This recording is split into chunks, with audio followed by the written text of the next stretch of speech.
আহারে, মনে হচ্ছে সেই ছোটবেলায় ফিরে গেছি রে। কিরকম মেখেছি বলো ঠাকুমা? দারুণ দারুণ, ঠিক আমার মায়ের হাতে কাঁচা আম মাখার মতো। তা হ্যাঁ রে, তা আমার নাতিটাকেও একটু দিয়েছিস তো? তোমার গোমরা মুখো নাতির কথা আর বলো না তো। কেন রে, ও আবার কি করলো? কি করেনি তাই বলো। কাল বিকালে বললাম চলো কাল বৈশাখী শুরু হয়েছে, পিছনের বাগান থেকে একটু আম কুড়িয়ে আনি। তা কি বললো? খুব বকা দিল, বললো আমি নাকি এখনো বাচ্চা, কোনো বুদ্ধি নেই, ঝড়ে নাকি বোকারা আম কুড়াতে যায়। আমার নাতিটা রসকস বিহীন হয়েই রয়ে গেল। তুমি বলো ঠাকুমা, আম কুড়িয়ে কেমন ভালো আম মাখা হয়, এসব তো খেতেই জানি না। শোন না রে, তাও একটু তুই ওর জন্য রেখে দে রে, খেয়ে দেখুক কেমন লাগে। বয়েই গেছে আমার, একটুও রাখবো না, তুমি আর আমি মিলে সব খেয়ে নেব, মাকে দেবো একটু। ঠিক বলেছিস, আমি আর তুই খাবো। কি গল্প হচ্ছে দুজনে? নিশ্চয়ই কিছু মতলব ভাবছ তোমরা। তুই এতক্ষণ কোথায় ছিলি বলতো? আজ তো ছুটি তোর। স্কুল ছুটি আছে, তবে আমার তো ছুটি নেই। দেখলে তো ঠাকুমা, ছুটির দিনেও তোমার নাতির ছুটি নেই, রাজকর্ম করে বেরোতে হবে। বউকে যে একটু সময় দিতে হয় সেটাও জানি না, নাড়ু গোপাল একটা। কাল বৈশাখীতে কত লোকের ঘরের চাল উড়ে গেছে জানো? বাড় বৃষ্টিতে অনেকের দোকান ভেঙে গেছে, সেগুলোই আমরা কয়েকজন মিলে চাঁদা তুলে সারানোর চেষ্টা করছি। তা এ তো খুব ভালো কাজ, খুব ভালো রে দীপু।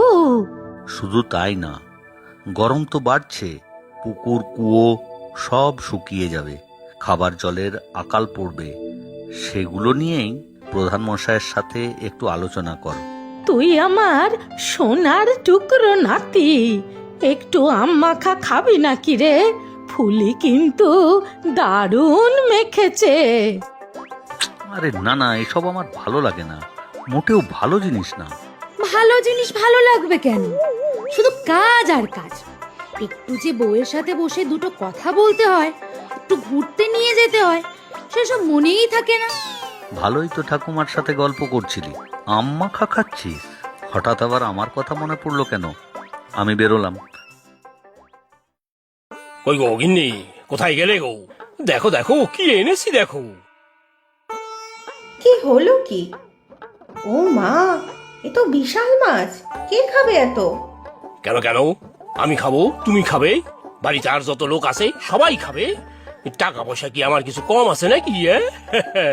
দাও দাও, মাছটা দাও, আমি রান্নার ঠাকুরকে কাটতে বলি। বেশ কড়া করে দুটো বড় বড় পিস ভেজে দিতে বলো তো, আর বড় করে এক কাপ চা দাও তো দেখি। ঠিক আছে, আগে তো ঘরে যাও, সারাদিন তোমার শুধু খাওয়া আর খাওয়া।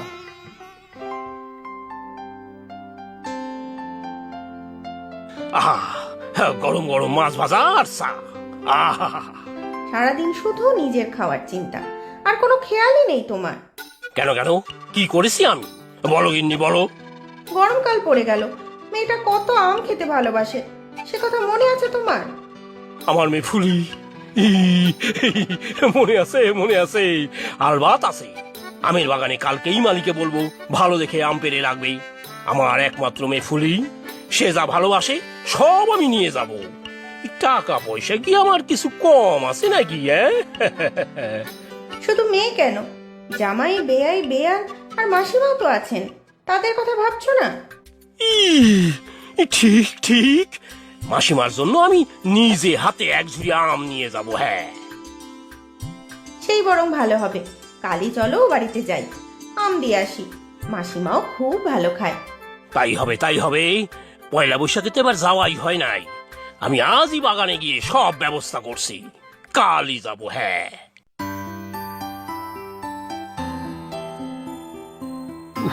বাবা কি গরম বাইরে।